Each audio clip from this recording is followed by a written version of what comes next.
Hey guys, Cody Sperber here, the clever investor, and I just closed a bunch of real estate deals. I'm on my way to Chase Bank right now to deposit these bad boys. A couple little ones, one for 6,600. If you want to be the best in the world at something, there is a tremendous amount of sacrifice that comes along with that. I'm at these seminars and I'm watching these people like up on stage getting these awards. It just sounded just like a whole nother world. Like if I could figure out this real estate thing, I could get rich. And thank God that life has these pivotal moments that just kind of come in, and as soon as I walked into this room, all the hairs on my body stood up. It was like I knew I was meant to be in that room. All of a sudden I looked up and it had been like 6 months. I hadn't done a deal. I probably spent like $8,000 to $10,000 of money I didn't have trying to chase this dream. I begged him at that moment. I'm like, dude, I will do anything to have you mentor me. And he said, you won't do anything. People say that shit all the time. That's why more people quit the real estate business than ever find success in it. And I sat there for maybe 30 seconds and I was like, man, fuck this bookkeeping job. Like, yes, I'll do it. My name is Cody Sperber, and over the last 20 plus years, my companies and my brands have done well over $150 million in sales. When I got out of the military, I really didn't know what I wanted to do. And I enrolled at ASU and I moved back home from San Diego back to Arizona, and I'm taking college classes. My dad was my hero growing up and probably the most successful person I knew, even though he didn't make a lot of money, but he's all I had access to. And he encouraged me to get a degree in finance. It was something he always wanted or wished he did. And even though I'm horrible at math, I agreed to it. And so I'm taking these finance classes, I'm taking these accounting classes, I'm going to school. While I was going to ASU, a friend of mine named Jeremy asked me to go to lunch. He pulled up in this really cool car, brand new Mercedes. And I was like, dude, how'd you get the car? Because we had partied a lot back in the day and neither one of us had money. So I was kind of in shock how he was able to afford it. And he said, I flipped a house and I made $80,000. And I couldn't believe it because I didn't understand, how did you buy a house? How did you flip it? Did you renovate it? Do you have a real estate license? All these questions were going through my head. And at that lunch, he literally penciled it out on a napkin and he's like, no, I didn't do any of that. It's this process called wholesaling. Now, back in 2003,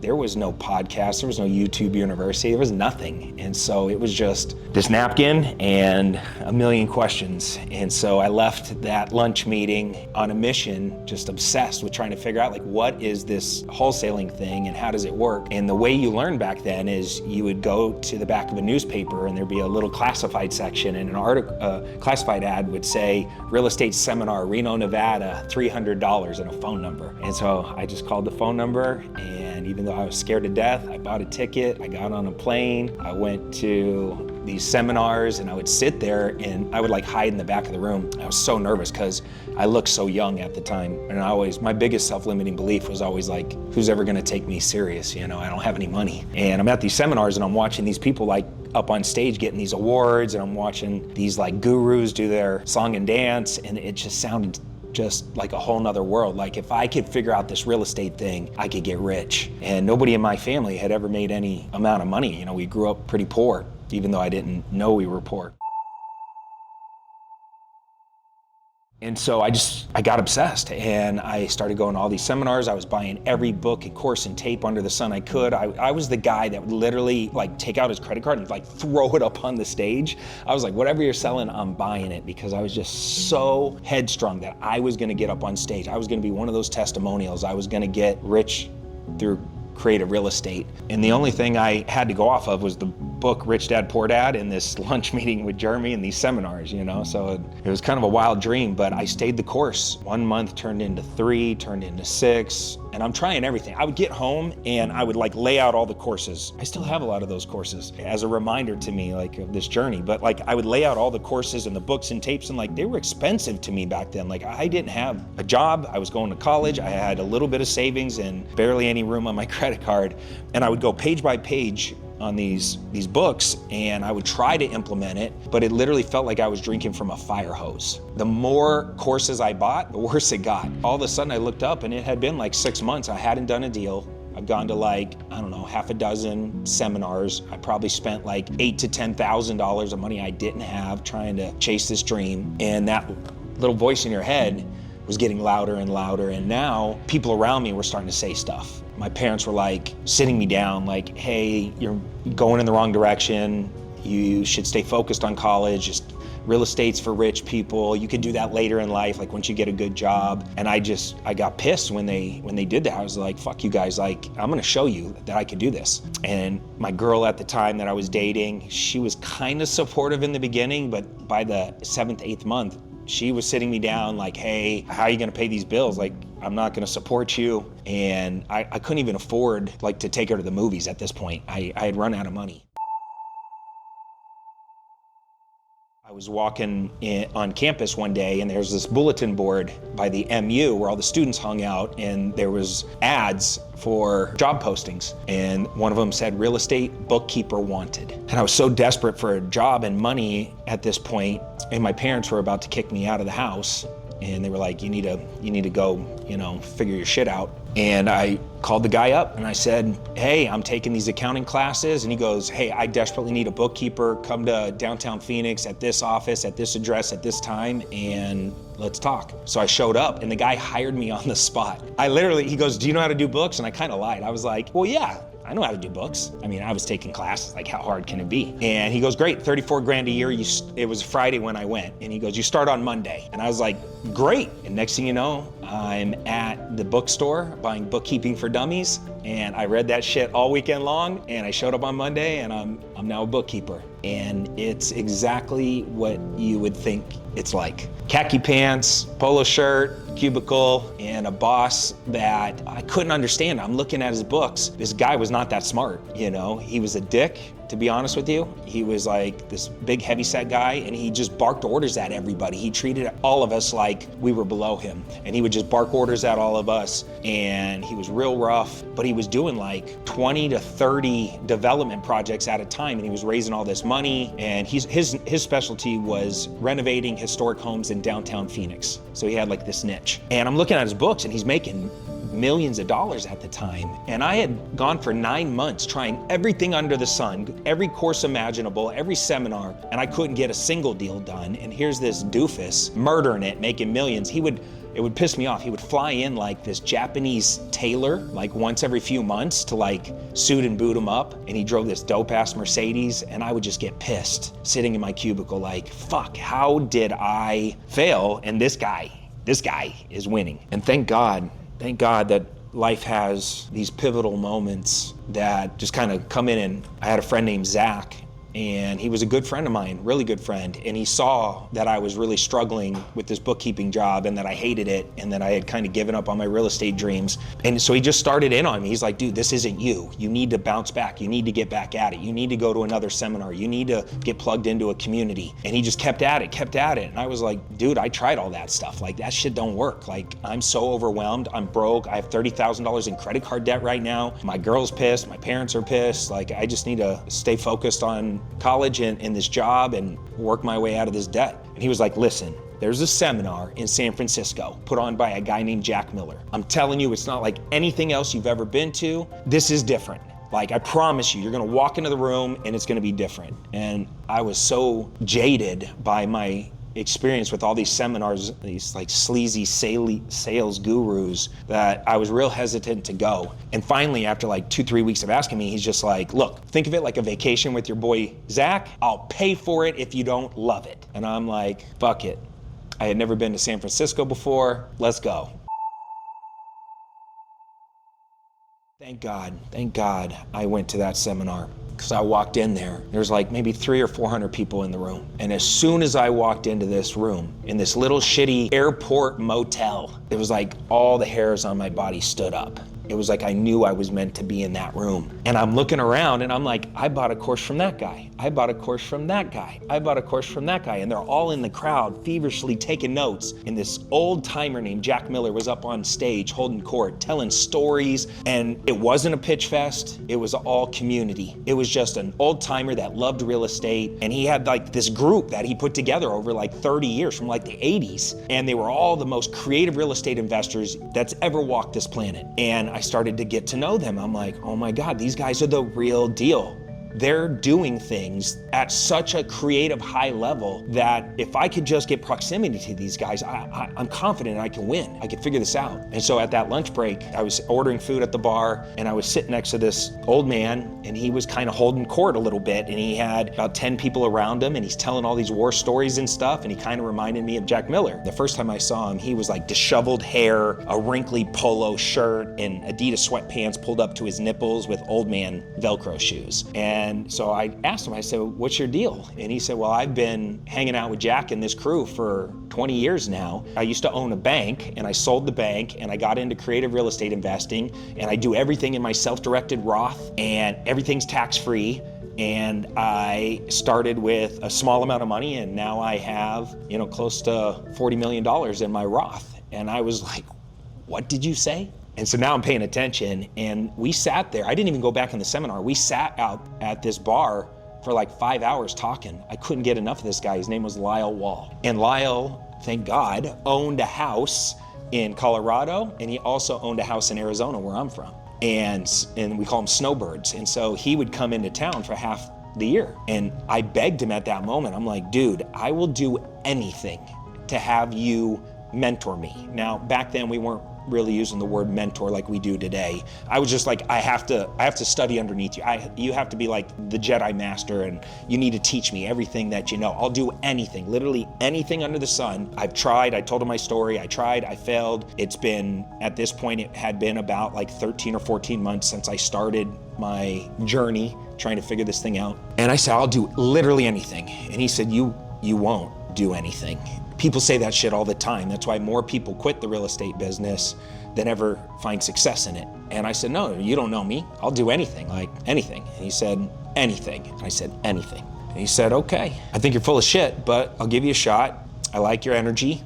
And he goes, Cody, do you like baseball? And I said, yeah, I like baseball. He said, I love baseball. He goes, if you work with me, there's 3 rules to working with me. Rule number 1 is you got to come up with $10,000 by tomorrow and hand it to me in small denomination bills. He actually originally said $2 bills, but then he softened up a little bit and just said, get $5 bills, but $10,000 worth of $5 bills and hand it to me. I'm thinking to myself, where the fuck am I gonna get 10 G's?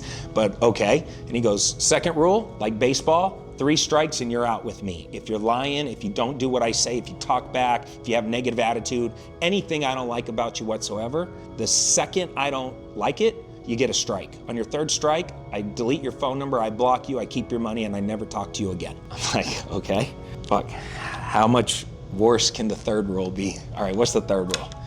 And he said, the 3rd rule is on your first big deal, you get to keep 100% of it. After that, if I'm involved in mentoring you or coaching you in any way, shape, or form, I get to choose what I keep out of the deal and what you keep out of the deal. And if you're good with those 3 things, I'll mentor you.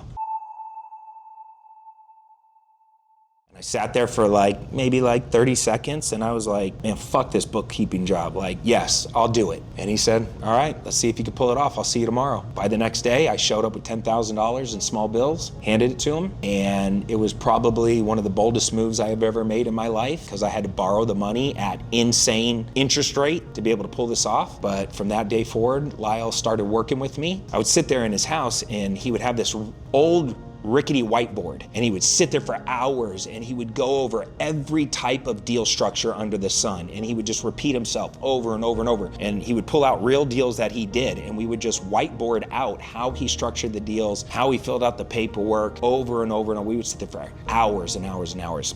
and I just took notes. And it was some of the most creative stuff I had ever seen in my life. Subject to transactions, wraparound mortgages, contract for deeds, agreement for sales, sandwich lease options, wholesale deals. He would go through how he sources materials for his rehabs and does all his rehabbing stuff, how he raises private capital. It was just a world-class masterclass by one of the best to ever do it. And I just felt so grateful to be there, because within 2 months of starting to work with Lyle, I got my first big deal. So I want you to imagine, like, 9 months, nothing, quitting and unquitting like 4 or 5 times, then getting a job as a bookkeeper for like another 4 months or 5 months, meeting Lyle, and a couple months later, getting finally my first win. And it was a very complicated deal. It was a foreclosure, a bankruptcy, and a divorce. And I got the lead through I put some bandit signs out. You might have seen them, those little plastic corrugated like yard sale signs. I had put those out all over downtown Phoenix, and I got a call from one of them. And the guy said, I don't think you're gonna be able to help me, but I'm in foreclosure. My foreclosure date's coming up. I got a bankruptcy pending, and I'm going through a pretty nasty divorce. And so I was like, okay, I think I can help you,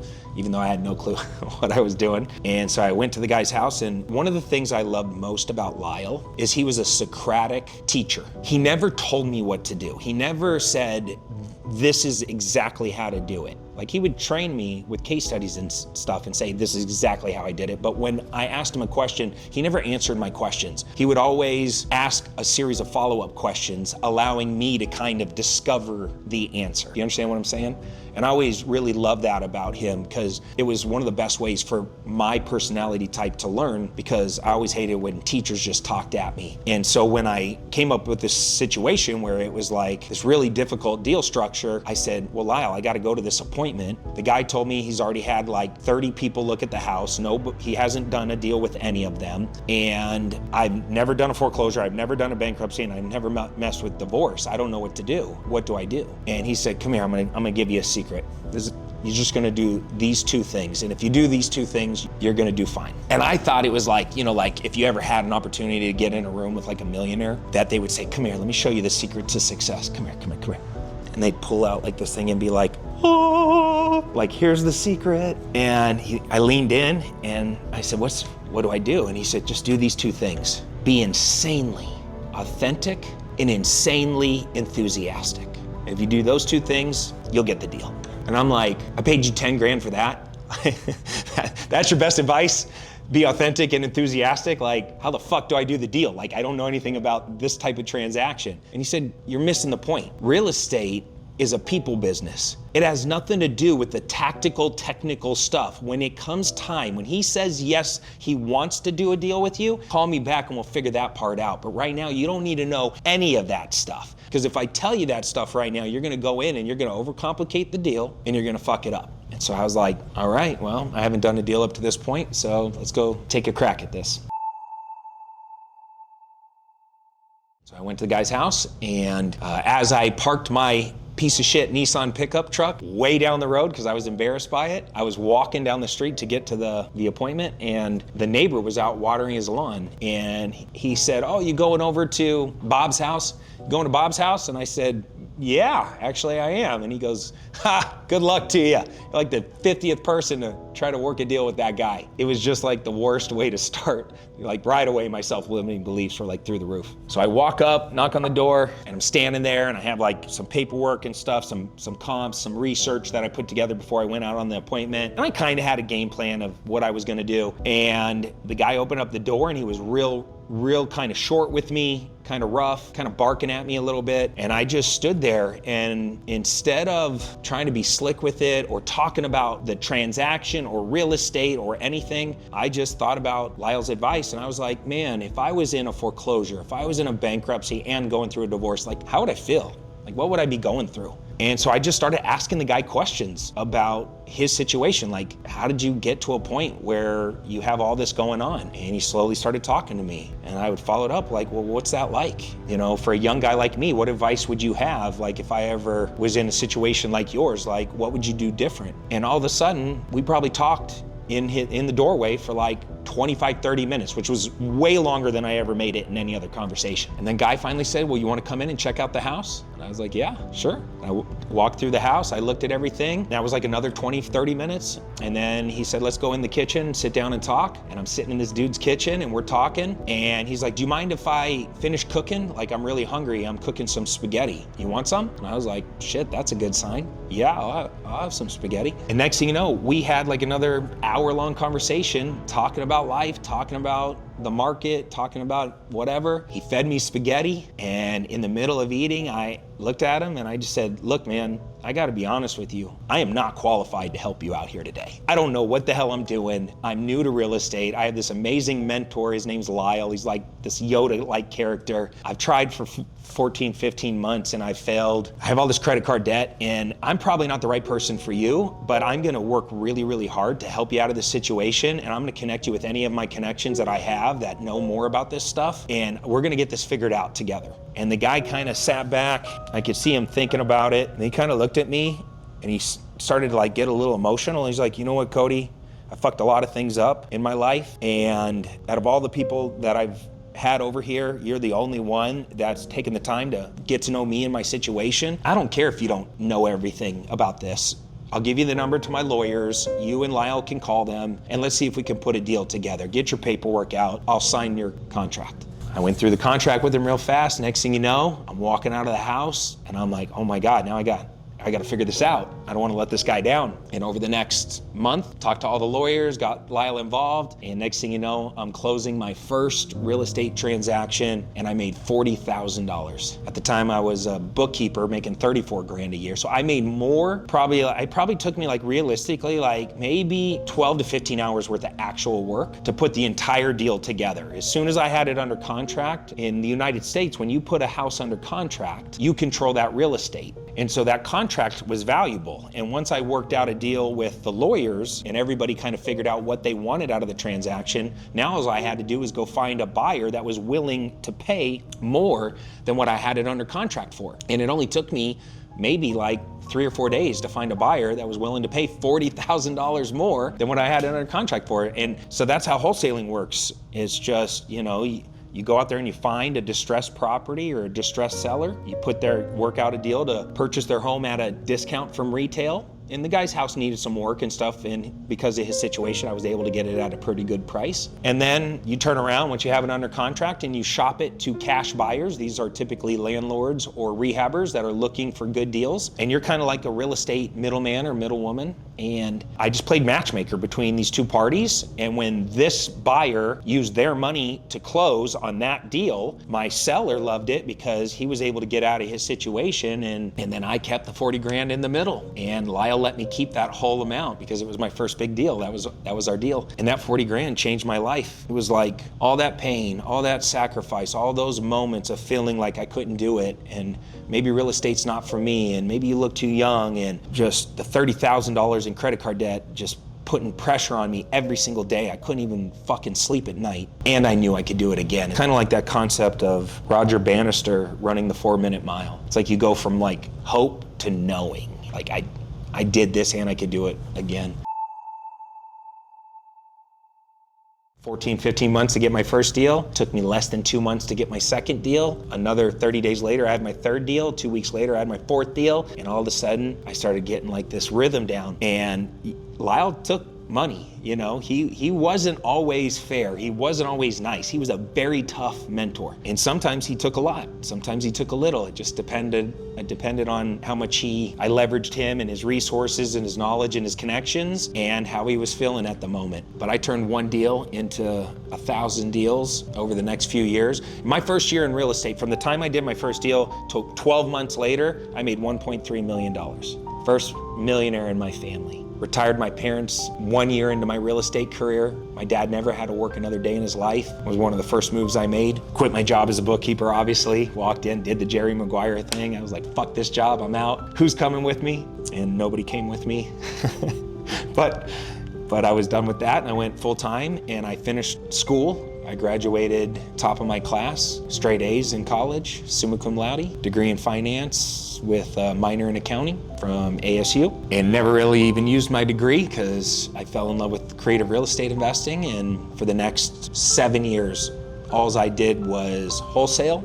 I did thousands of houses, just wholesaled houses, and eventually I was selling these houses. I was making 5 grand, 10 grand, 20 grand. Sometimes I'd get a big deal like a 50K or 70K, but most of them were pretty small. I was just a volume guy, and I got good at marketing, and I got good at systems, and I got really good at building a brand. People started calling me the clever investor around town because I was real creative with how I was structuring my deals. I was like the guy that would take a non-deal and turn it into a moneymaker. And that was just because of the training that Lyle and Jack Miller and those guys gave me. It was just the best. So as I was doing bigger and better deals, starting to make more money, my brand was growing, my reputation was growing. I started spec building houses from the ground up, and people would just come to me. They were sometimes my competitors. They would be like, dude, Sperber, what are you doing? Like, how are you doing this? I was always an early adopter of cutting edge technologies. So I was the first investor in the United States to use mass email marketing. This is back in like 2005, 6, 7, somewhere right around there. Like now it's so common, like Constant Contact, MailChimp, all this stuff. Back then it didn't exist. We built it from the ground up. It was like a desktop application that I custom built. And I would go around town and like grab every realtor's card in town and stuff it into this system and mass blast email out my properties to. And now everybody's doing it, but I was the first to do it. And I was the first to use text message marketing, the first to use ringless voicemail marketing. And so I was always cutting edge. So people would come to me asking me how I was doing what I was doing. And because I was at the right place at the right time in history, here in Arizona was the epicenter of the foreclosure crisis in 2007, 8, 9, 10, 11, 12, 13. I was making tens of millions of dollars at this point. And everybody would come to me and say, I'll give you 5 grand, 10 grand, 20 grand, whatever you want, if I could shadow you for a day, if I could hang out, if you could teach me how to do the email marketing or the text message marketing, or if I can use your systems in my state. And I always was like, well, if you're not here in Arizona, I'd be willing to show you some things. And one guy showed up and gave me 10 grand for the day just to shadow me. And I was like, that was the easiest 10 grand I ever made. He left, didn't think anything about it. I showed him a bunch of things. And all of a sudden, like 2 months later, he called me up and he said, dude, I just had my best record-breaking month. I turned the 10 grand that I paid you into hundreds and hundreds of thousands of dollars in profit this month. Best money I ever spent. I have a friend in another state that wants to fly out and spend the day with you, do the same thing. And all of a sudden I looked up and I had lines of people just wanting to come hang out and learn. So when I was a little kid, I always thought it would be cool to be a teacher. And because I was in this thing that changed my life and retired my parents, and I was just so obsessed with real estate, I couldn't shut up about it. I was like, well, maybe I can teach this real estate thing to like everybody. So I was like sitting there thinking, well, I always wanted to be a teacher. What if I started recording myself doing all these deals? And just YouTube was new at the time, in 2008, 2009. I just started recording myself doing these deals. Every time I filmed a video, I would say, hey, Cody Sperber, the clever investor here. I'm out here at this property, at this address, and this is what I'm doing to make money, blah, blah, blah. And that's how Clever Investor, the education business, was born. I had so many people coming to me, throwing money my way, that I just started kind of doing what Lyle did with me. I just started taking on these like coaching students. Then it got kind of big. It took off. And I'm like, shit, I need help doing this. So I hired my first person that worked at Clever Investor, a guy named Matt. And I said, dude, I got all these potential students and actual students. Can you help me like figure out how to run this as a business? Within 2 or 3 years, Clever Investor was doing millions and millions and millions of dollars a year. And all of a sudden I have this education thing. And I was kind of running them parallel. I was doing real estate, and then I was recording myself doing real estate and then teaching my students. And I would bring my students out to all of my projects and into my office. And I was always teaching like how Lyle taught me, this very Socratic way, this very hands-on way. And so I was doing workshops like nobody else was doing these types of workshops. I'd bring in like 40 to 60 students at a time, and I'd literally print out leads, and I'd say, here's a phone for all of you. We're gonna bang phones, we're gonna talk to sellers, we're gonna do real deals. There's nothing better than getting out of the classroom and into the real world. You'll learn more through deal making than you ever will from watching Cody Sperber videos. And so these workshops, they became known as Clever Labs. They took off in popularity. Everybody I started coming to these things. I probably put out 2 or 3 courses. Every time I put out a course, I'd make millions of dollars selling courses. That presented a new problem. I needed to learn how to build funnels, do copywriting, pitch on video, all these things that I didn't know what to do. Over a 3-year period, I got pretty good at it. Once Clever Investor was born, the first course I ever put out was probably right around 2010, 2011. I filmed myself doing this really complicated deal, and I called it a reverse short sale. And so I filmed the whole process of what these reverse short sales were, and I put out this course, and I filmed a video sales letter, which was basically a 15-minute long presentation of what is a reverse short sale and why would real estate investors want to learn this skill. I put it out to the world. All I was doing at the time was putting it in Facebook groups and different things like that, and it just went viral. Next thing I know, I looked up and I sold a couple $100,000 worth of this course in a 90-day period. And I was like, damn, I need to support all these students. I need to follow it up with another course or something like that. So I started building another course, but the problem is I didn't like the way I was feeling when I was creating the courses. It was like me on a whiteboard, explaining how Lyle explained to me. And I was sitting there and I was like, dude, this fucking shit's boring. I would much rather do something fun and entertaining, because I think people learn more when they're having fun. And so I came up with this concept of edutainment in 2011, and I started filming basically training that was like a movie. And I would hire videographers and script writers and people that were good at CG, making explosions on film and all this stuff. And we basically produced a course called the Fast Track Profit System that was just one giant ass movie.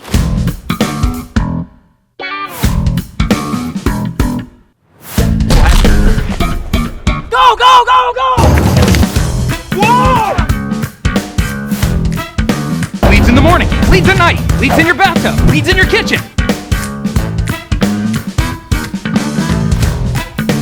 So I bought a boat. Leads!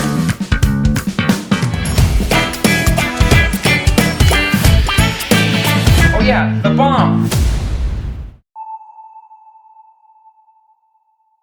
Once I created the course, I watched it back and I was like, I fucking love this. It is so entertaining and informational and tactical. Nobody else had ever put out any kind of training like this ever, but I needed to figure out how to sell it. And so I was sitting there and I was like, all right, I would love to have a celebrity or somebody I can partner with this course on. And I was thinking to myself, who's the biggest real estate moguls out there? I can only think of 2 names at the time. Donald Trump, which the potential of me getting a hold of Donald Trump at the time and pitching him and getting him to work with a no-name guy like me is 0. And Robert Kiyosaki, and he was busy traveling the world doing the Rich Dad Poor Dad thing. And one night I was sitting there watching TV and Shark Tank season 1 came on, and they said real estate mogul Barbara Corcoran, and they give a little bit of her background. And I was like, damn, a female real estate mogul. This is awesome. So I started looking into Barbara Corcoran and I was like, that's it. I need to enroll Barbara Corcoran to come and do a webinar with me so I can sell this course. So I literally Googled Barbara Corcoran's phone number. I had no contacts with her. I just Googled her phone number. And because she wasn't super famous yet, and she used to be a real estate agent, her phone number literally came up on Google. And so I picked up the phone and I called her, and I didn't expect anybody to answer. And her assistant, a lady named Gail, answered the phone and was like, Barbara Corcoran's executive assistant, Gail, can I help you? And I was like, I want to pay Barbara Corcoran more money per minute than she's ever earned in her life. And I just threw it out there off the top of my head. And Gail started laughing, and I hear her go, hey Barbara, some crazy kid's on the phone, says he wants to pay you more money per minute than you've ever earned in your life. She started laughing and she's like, hold on. And next thing you know, I'm on the phone with Barbara Corcoran, pitching her on doing a webinar with me. And I said, Barbara, there's a million reasons why you're gonna say potentially no to this, and only one reason that I think you will. And besides, I'll pay you $1,000 a minute to work with me. But that's not why you're gonna work with me. You're gonna work with me because I believe that you wanna give a young hustler like me a shot. And I don't need you to pitch the product. I don't need you to even endorse the product. I just wanna get you on a webinar, and I wanna tell your story of how you went from a waitress having no money borrowing $1,000 to becoming a real estate mogul and selling your business for hundreds of millions of dollars. And if you can just tell your story arc at the beginning of my training, I'll take it from there. You can jump off the webinar and I'll do the rest of the presentation. I'll do my pitch and that's it. I'll pay $1,000 per minute. And she said, okay. And a week later, I flew out to New York and I'm sitting in Barbara's office and we kind of modeled out the script. I brought my computer and a little microphone and it was like kind of janky, but we recorded it. I spent all day with her. She was a phenomenal lady, went above and beyond for me. And her story was fantastic because I was selling the course for $1,000. So the connection between her borrowing $1,000 and becoming a real estate multimillionaire and a potential student watching the training and investing $1,000, the connection was perfect. And as I was walking out, she said, hey, Cody, come back here. I got something for you. And she handed me her Shark Tales book. And I don't even know if it was out yet. And she had wrote on the cover something, and she said, don't look at this until you get on the plane on your way home. Got to the airport and I got on the plane. I go, oh yeah, the book. And I take it out and I open up. I didn't think she had any clue what I was actually doing. I think she was just giving a young kid a shot.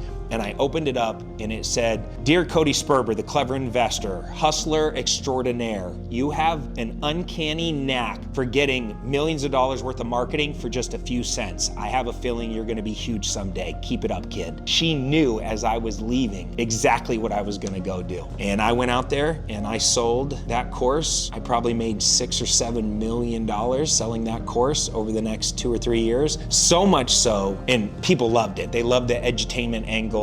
I hired a ton of amazing real estate mentors that thought like me, that I knew in the industry, and we just went super deep with our students. We had more success rate than anybody else out there. We loved on our students. We built an amazing clever investor community, and we were having a ton of fun.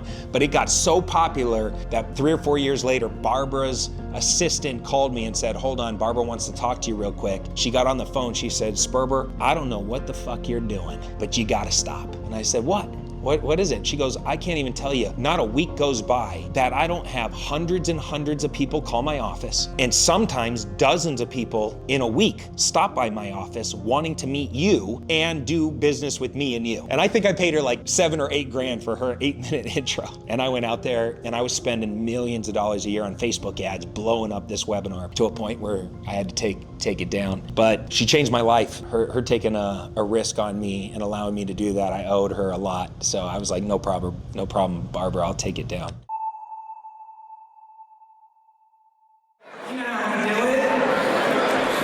Since then, that was the standard. From that point forward, I knew that what Clever Investor was, we were going to be the #1 education company in the space that mixed fun, money, community, everything together. And kind of the rest is history. I went out there, I sold well over $150 million worth of online courses, coaching, mentorship, became the first real estate investor in the country to have over 1 million followers on Instagram back in 2013 when 1 million real followers was a big deal, and scaled that company. I recently exited that business. I still own a small part of it. I'm still heavily involved in it just because I love coaching and mentorship and I'm really good at all that. But I took all my real estate money, all my education money, and I just started buying companies, starting companies, scaling companies. So I own a supplement brand called OSnap with some of my best friends, John and Naj Malat. We have 4 different products in the liquid nutrition space. I own Floor Daddy with 4 of my best friends. We're on a mission to build a national billion-dollar flooring brand, and we're 1 year old as of the recording of this video, and we're doing about $1.5 million a month in flooring sales and scaling like crazy right now,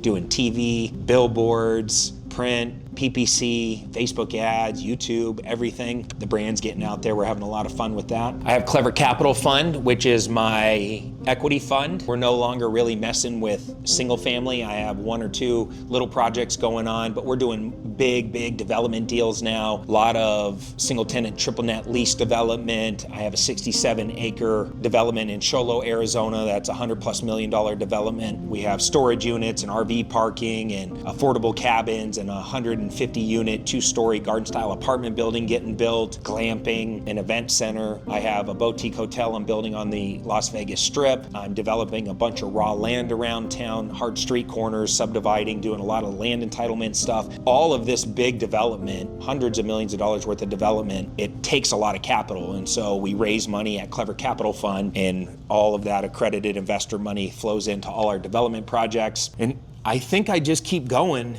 because of a couple reasons. One, some people just aren't built for retirement. Like, if I sit around and start to settle, like, nothing to me is more dangerous than a wealthy, bored entrepreneur. Like, we can get into all kinds of fucking trouble, if I'm being honest with you. You know, the last thing I want to do is start going down roads with all these different vices and stuff. Like, when I'm building and scaling and I'm around my people and I'm overcoming big problems and dealing with challenges and setting stretch goals and hitting those goals and all that stuff, I feel alive. So I don't think I'm ever gonna retire, like in the sense of retirement, but I've designed a life that is so purposeful and everything is the way I want it. I don't really work before 11 a.m. ever, unless I want to. Most of my mornings are very regimented, where I get to work on health and fitness and my spiritual side and my connection with my family and my kids. And then from 11 till whenever I feel like I'm done, I'm crushing all my different companies, working with all my different partners, which the only way I'm able to do all of this shit is amazing partnerships. Like, that's the key to my success. Nothing feels better. I float into work every single day, and it's a good feeling when you get to the place where you're in the right vehicle, you feel progress, because progress equals happiness. When I don't feel like I'm moving forward, I get really, really unhappy. And so, you know, when you're moving forward, you're building great things, great brands. We're at a point now where I get to travel whenever I want. I don't have to ask anybody permission for anything. I get to do what I want, when I want, with whom I want, how I want to do it. I'm not stressed about money anymore. You know, that's a beautiful feeling when you're financially free, where all of this real estate, all these assets that I own, these Airbnbs, and I own over 850 apartment doors, and I have all this commercial real estate. It's like a wall around you and your family. Like, the world is crazy right now, and I don't watch the news. I don't allow negative inputs into my world. I've worked too hard to design something that protects me from all that, and it just feels good when you're in the right vehicle and you're around these amazing humans and you feel safe. Now it's just more for legacy for my kids. I'm looking at my 2 sons and my daughter, and I'm just saying, like, you know, do they look at their dad like Superman? You know, is he ripped, rich, rare? Is he gunning on all cylinders? Is he spiritually connected? You know, I went through a divorce a few years ago. My mom passed away at the exact same time from leukemia. And it was like, you know, I was in rock bottom's basement at that moment. And I just made a decision right then and there that my second half of my life, however long God gives me the opportunity to be alive and on this earth, I was gonna play it full out, always, in all ways. Spiritual, health, with my kids. I want to be the best ex-husband on planet Earth. I want to be the best lover on planet Earth. Like, it didn't matter what I was doing. If it was in front of me, it was the most important thing in the world at that moment. You know, people say, like, oh, when you get more successful, you're going to be able to find balance. And yes, to a point, the experience is more balance, but it's not like what you think. Everything's not balanced in my life. It's just I'm able to become present with the thing that's right in front of me, hyper-obsessed presence, and dominate that. And I know my people's love languages to a point where we're fulfilling each other, where we're not resenting each other, we're connected and in alignment. And I'm able to work all these businesses and all these relationships at a very high level now, much more successfully than I ever could in the beginning. Because in the beginning, there is no such thing as balance. You have to go all in, 1000%, obsessed, to the point where you're willing to burn every bridge, ruin every relationship, do anything, whatever it takes. That's the attitude you have to have, and it just is what it is. If you want to be the best in the world at something, there is a tremendous amount of sacrifice that comes along with that. And that's what I did for 10 years in real estate. I did not pick my fucking head up. I just rinsed and repeated. I call it mastering the mundane. I just did the same shit over and over for a decade. And then I looked up one day and I was like, wow, I'm free enough now. I can start to do other things with all this money and all these resources. But it takes much longer than you think to get there. If I was talking to my younger self, that, you know, bookkeeper Cody, I would tell him 2 things. go bigger. That's definitely something I wish I would have done earlier in my career. Like now I'm doing all these huge development deals. Playing in the commercial real estate space is the play. And so I would say go bigger sooner. And I would also say never give a shit about what anybody around you ever says, thinks about you, whatever they say. Every power move I ever made was because I hit the fuck it button. Like, I don't care what you say, I don't care what you think, I'm doing this. And I probably took a lot of other paths because I was so worried I was gonna offend my parents or offend my girlfriend or offend a business partner. And I kind of tippy-toed around their emotions and their desires for longer than I should have. And if I could go back, I would just trailblaze exactly where I wanted to go at the speed I wanted to do it. Because all the haters, all the naysayers, all the negative people, all the people said that I couldn't do it, every single one of them, at some point later in my career, when I stayed the course and I became successful and all that shit talking they did, all of a sudden, they're my biggest cheerleaders, my biggest fans, they're coming to me, all of them, asking me how I did it, can I give them advice, can I give them a job, or can I give you a loan? The loudest shit talkers are always the ones that come around and become the biggest cheerleaders. And so I would have just had more courage early on to go live life the way I wanted to do it. The last piece of advice I would give you, and it took my mom dying and me losing my marriage and going through a divorce, I wish that I would have went and did therapy, not talk therapy, real therapy, EMDR, somatic release breath work, any experiential therapy where you go way upstream and heal your childhood trauma. I didn't have a bad childhood. I didn't have anything over the top awful happen to me. I made it all the way up until my mom died, never having anybody close to me ever pass away. I had a very lucky, good childhood, loving parents, all of that. But we all have trauma, you know. Mine was more just, I was a late bloomer. I was super hyperactive as a kid. I had a big mouth. I got in a lot of fights. I got bullied all the time. I was really little. Girls didn't like me when I was coming up, you know. I was always the friend. I was like the class clown friend guy, and that always bothered me. And so as I became an adult, that's why I gravitated towards being an entrepreneur, is because it's the one thing I can control. I can control this business. I can control what I'm doing on a daily basis. Ultimately, I think a lot of entrepreneurs have a dark side to them. That's what makes them great entrepreneurs. And if I would have went upstream earlier and healed my childhood trauma, I would have been able to show up in every single one of my relationships way more powerfully than I did not doing that stuff. Now, when I come into a room, I'm so confident of who I am and what I bring to the table, my standards, my principles, how I roll through life, that I change the weather in any room I walk into. It can be full of celebrities and power players, and they all turn around and pay attention. And that's a beautiful thing. When a man becomes planted, truly solid, because you live your words and your actions are perfectly aligned.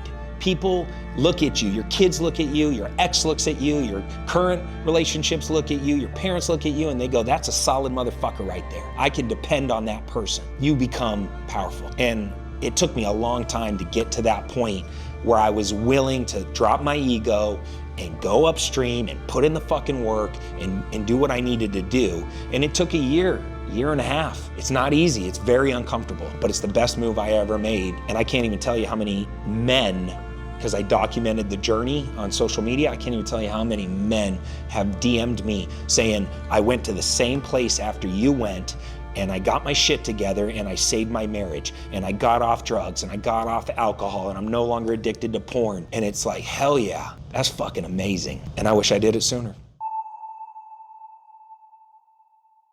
So if you're watching this right now and you're in your version of the bookkeeper phase, I would say squat up, find your people, find your tribe. I feel like we're all like these kids walking around with our umbilical cords in our hands, looking to plug it into something. You know, like find your community, find your tribe, find your Lyle Wall, your mentor. Because that mentorship, if done the right way, is a game changer. Drop your ego, reach out your hand and say, I want the help.